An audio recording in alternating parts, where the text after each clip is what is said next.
Guys, এতিয়া মই বৰ্তমান আছো আপোনালোকে দেখিছে ইয়াত পিছফালে NEFSA একাডেমিত আছো এতিয়া বৰ্তমান এতিয়া আজি মই আপোনালোকক ইনষ্টিটিউটত লৈ যাবলৈ চেষ্টা কৰিম আপোনালোকক আৰু এখন হয় কি আপোনালোকক ভালকৈ দেখাবলৈ চেষ্টা কৰিম এখন ইনষ্টিটিউটৰ পৰা কিমান মানুহে চাকৰি পায় আৰু কিমান প্লেচমেণ্ট দিয়ে চাকৰি আৰু বৰ্তমান অকল চাকৰি দিলেও নহ'ব পঢ়িব লাগে ঠিক আছে গাইজ আপোনালোকক লৈ যাম আপোনালোকক NEFSA লৈ আপোনালোকে ভিডিঅ'টো চাই থাকিব আপোনালোকে দেখিছে ইয়াত NEFSA north eastern fire service একাডেমিলৈ এতিয়া আহকচোন মই আপোনালোকক ভিতৰলৈ লৈ যাবলৈ চেষ্টা কৰিম আৰু ইয়াতনো কেনেকৈ তেওঁলোকে ক্লাছেছবিলাক ষ্টাৰ্ট কৰে আৰু কেনেকৈ তেওঁলোকে ট্ৰেইনিং দিয়ে আৰু কেনেকৈ ইয়াৰ কৰ্চেছবিলাক কি হয় সেইখিনি কথা আপোনালোকক দেখাবলৈ চেষ্টা ঠিক আছে বিহসগত লাগিছে ইয়াত ভণ্টি বহি আছে যিহেতু প্ৰস্পেক্টাছখন লৈ পেলাই তাই গোটেই কৰ্চেছবিলাক ইমূৰৰ পৰা সিমূৰলৈ একদম পূৰা ধুনীয়াকৈ বহি চাই আছে গতিকে আজি যিহেতু ভণ্টি এডমিশ্যনৰ কাৰণে আহিলোঁ আৰু গোটেই তথ্যখিনি আপোনালোকে দেখিলে মই অকণমান ভিতৰলৈ যাবলৈ চেষ্টা কৰিম আৰু তেওঁৰ সৈতে অকণমান কথা পাতিবলৈ চেষ্টা কৰিম আৰু প্ৰিন্সিপাল ছাৰৰ লগত সমূহ ষ্টাফখিনি যিহেতু আজি এডমিশ্যনৰ কাৰণে আহিছোঁ চুমকি কেনেকুৱা লাগিছে আজি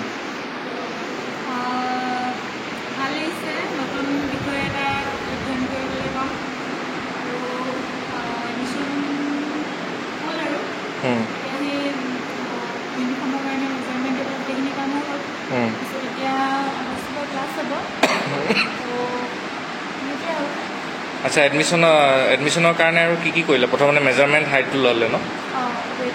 হাইট আৰু ৱেইট আৰু মেজাৰমেণ্টটো লৈ পেলাই আৰম্ভ কৰে আৰু লগতে মেডিকেল ফিটনেছখন আমি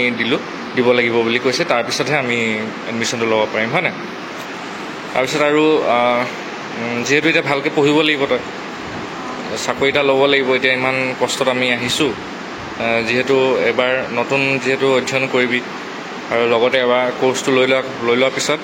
ধুনীয়াকৈ এনেদৰে অইল ইণ্ডিয়া দেখিছে আপোনালোকে অইল ইণ্ডিয়া লিমিটেড দুলীয়াজান আৰু সৌফালে গেইল ইণ্ডিয়া লিমিটেড আৰু এইফালেও আছে চ' ভালকৈ পঢ়িবলৈ চেষ্টা কৰিবি আৰু গম পাইছনে তেতিয়াই আমি ভালকৈ উন্নতি কৰিব পাৰিম হয় নাই আৰু কিবা কবি নি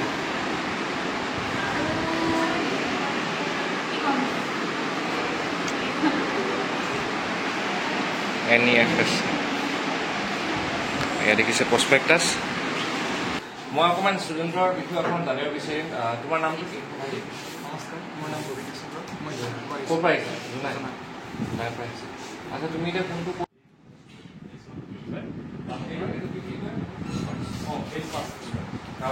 যদি মানে ইমাৰ্জেঞ্চি বোলে জুই নহ'ব গৈছে এতিয়া মানে এই খুলি মানে ড্ৰেছটো পিন্ধা জৰুৰী লগতে ইয়াত খেল কৰি এতিয়া আপোনাৰ যদি কৰিবলগীয়া হয় তেতিয়া আমি এই ৰেগুলেটৰ বুলি কয় ৰেগুলেটৰ ইয়াত লগাই দিওঁ এতিয়া আমি লগোৱা হৈছিলে লগাই দিওঁ আপোনাৰ ইয়াত মানে এয়াৰ টাইট আছে হ'ব পাৰিবৰ কাৰণে আমি যিটো আপোনাৰ এয়াৰ চিলিণ্ডাৰ হয় ইয়াত আপোনাৰ নৰ্মেল এয়াৰ হ'ব ত' ইয়াৰ লগত আমি কি কৰোঁ এই পাইপটো আপোনাৰ হস্পিটেল জইন কৰি দিয়া হয় আৰু এই ৰেগুলেটৰটো মাছ হ'ব লাগে তাৰপিছতে এতিয়া আমাৰ চৌকা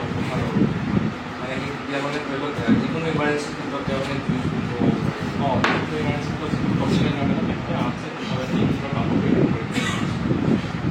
ঠিক আছে বিহসকল আপোনালোকে দেখিলে এয়াই আছিলে আপোনাৰ ছাৰে কিমান ধুনীয়াকৈ বুজাই দিলে আৰু তেওঁ ধুনীয়া ড্ৰেছত গৰম তেওঁ চাগে গৰমো লাগিছে আৰু আপোনালোকক দেখাবলৈ চেষ্টা কৰিম বাহিৰৰ এনভাইৰনমেণ্টটো আপোনালোকে এতিয়া ক্লাছেছবিলাক ভৰাই লওক ঠিক আছে তোমালোকক লগ পাম মানে ক্লাছেছ ঠিক আছে এতিয়া গাইজ মই আপোনালোকক অকণমান প্লেচমেণ্টৰ কথা অকণমান ক'বলৈ চেষ্টা কৰিম এয়া দেখিছে অইল ইণ্ডিয়া দুলীয়াজান যিহেতু আপোনালোকে যদি এই কোৰ্চটো যদি কৰে আপোনালোকে অইল ইণ্ডিয়া লিমিটেড দুলীয়াজানতো আপোনালোকে কোৰ্চবিলাক কৰাৰ পিছত আপোনালোকে ইয়াত চাকৰি ল'ব পাৰিব ঠিক আছে গাইজ 1 year যিটো কোৰ্চ আপোনালোকে সেই কোৰ্চটো কৰিলে আপোনালোকে এইবাৰ যিহেতু আপোনালোকক দেখুৱাব লাগিব our placement GAIL India Limited Oil India লিমিটেডৰ প্লেচমেণ্ট দেখিছে এইবিলাক ল'ৰা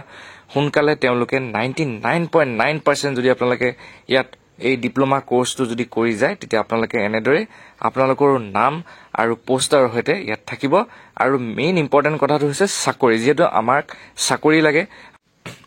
ভিউৱাৰ্ছসকল আপোনালোকে যিহেতু গম পালেই যে ইনষ্টিটিউশ্যনখনত প্লেচমেণ্ট কিমান আৰু কিমান কেনেকৈ দিয়ে এতিয়া বৰ্তমান মই প্ৰিন্সিপাল ছাৰৰ সৈতে অকণমান কথা পাতিবলৈ আৰম্ভ কৰিলোঁ আৰু ছাৰৰ সৈতে কিছুমান কথা জানি বৰ ভাল লাগিলে এই ছাৰজনে আজি ইমান ধুনীয়াকৈ তেওঁৰ এজ 79 আৰু তেওঁ কেনেকৈ এই ষ্টুডেণ্টখিনিৰ লগত জড়িত হৈ থাকে সেইখিনি কথা আৰু লগতে ইনষ্টিটিউশ্যনখন কেনেকৈ তেওঁৰ মানি চলাইছে ৰুলছ এণ্ড ৰেগুলেশ্যনছ কি হয় কেনেকৈ তেওঁ স্থাপিত কৰিছিলে আৰু তেওঁৰ পৰিচয়টো মই জানিবলৈ অকণমান চেষ্টা কৰিম ডাঙৰ দুৰ্ঘটনা হ'লে আমাৰ এই ট্ৰেইন আপ ল'ৰা ছোৱালীবিলাকে ৰেগুলাৰ ফায়াৰ ছাৰ্ভিচক সহায় কৰিব পাৰে সেইটো এটা বৰ ডাঙৰ বস্তু সেইটো উদ্দেশ্য কৰিবলৈ এতিয়াও বৰ্তমান আমি কোনোবা কিবা জেগাত গ'লে যিটো দেখা পাওঁ শুনা পাওঁ আমাৰ ল'ৰা ছোৱালীজনী এইটো কৰিছে যেনেকৈ এতিয়া আপোনাৰ বঙাইগাঁও ৰিফাইনেৰীত আমাৰ এটা ইয়াত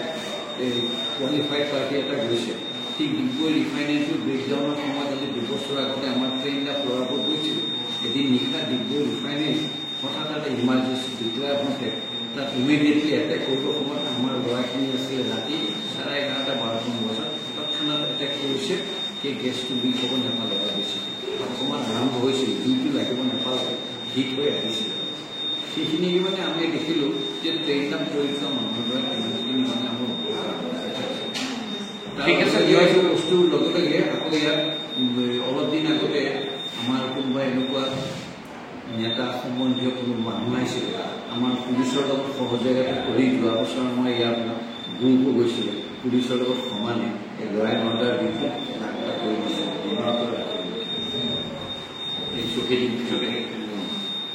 ঠিক আছে আপোনালোকে দেখিছে ভিউৱাৰ্ছসকল আমাৰ প্ৰিন্সিপাল ছাৰে যিহেতু ইমান ধুনীয়াকৈ তেওঁৰ মন্তব্যখিনি কৈছে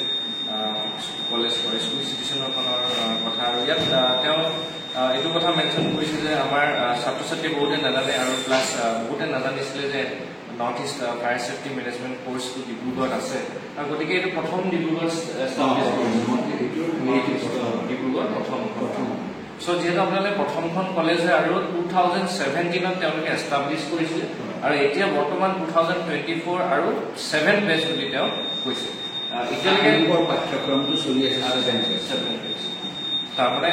ইয়াত প্লেচমেণ্টবিলাক মই বাহিৰত যিহেতু ল'লোঁ পিএইচসকলক দেখুৱালোঁ আৰু সেই প্লেচমেণ্টখিনি আপোনালোকে 99.9% চাকৰি ইয়াৰ পৰা পাবলৈ সক্ষম হৈছে দেখিছে গাইজ আপোনালোকে আহিব ইয়াত পঢ়িবলৈ আৰু হয়তো বহুতখিনি আপোনালোকে কথা গম পাব ডিচিপ্লিন ফাংচুৱেল একেবাৰে চব কথা শিকি যাব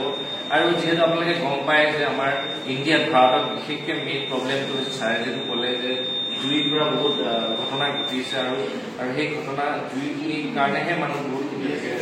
ঘৰ জ্বলি যাব পাৰে বা এটা ইমান ডাঙৰ প্ৰপাৰ্টি এটা বিনষ্ট হৈ যাব পাৰে আৰু সেইখিনিক মানে ৰক্ষা কৰিবলৈ আপোনালোকে এটা ইমান ধুনীয়া স্কুলত আপোনালোকে মানে দিছে ইয়াৰ পৰা কৰ্চটো কমপ্লিট কৰাৰ পিছত আৰু তেওঁলোকে বিভিন্ন জেগাতো চাকৰি পাবলৈ সক্ষম হৈছে এতিয়া মানে ডাঙৰ চিন্তা এটা গুচি গ'ল আগতে ধৰক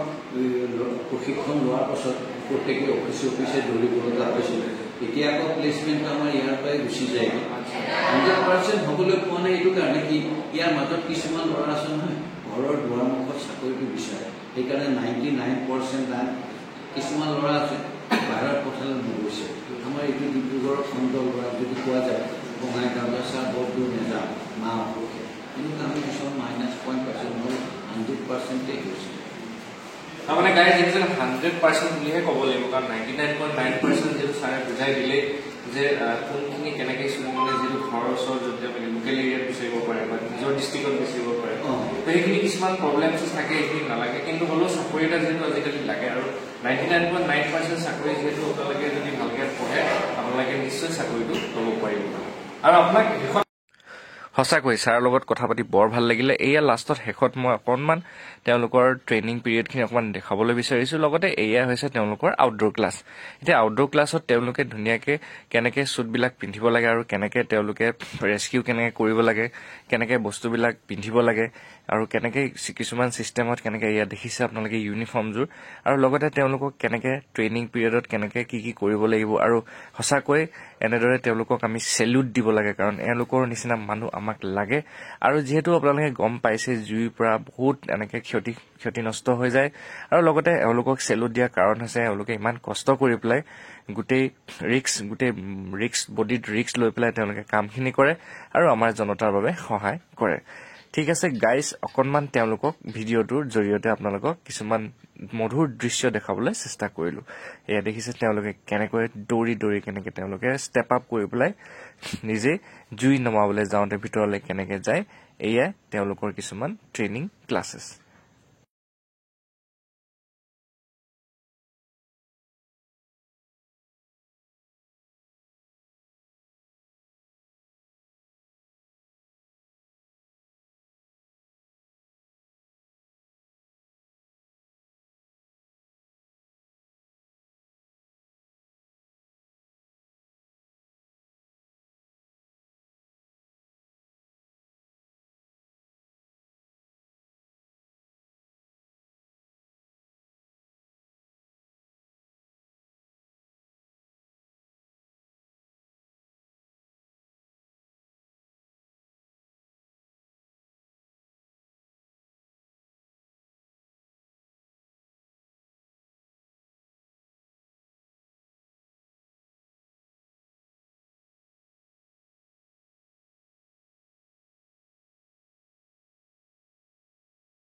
ঠিক আছে ভিউৱাৰ্ছ, আজিলৈ ভিডিঅ'টো ইমানতে সামৰিলোঁ আৰু আপোনালোকে আশা কৰিছোঁ ভিডিঅ'টি চাই আপোনালোকে বহুত বেছি মৰম আৰু ভাল পালে। আৰু এয়া দেখিছে আপোনালোকে তেওঁলোকে ধুনীয়াকৈ ক্লাছেছ কৰি আছে আৰু এনেদৰে চলি থাকিব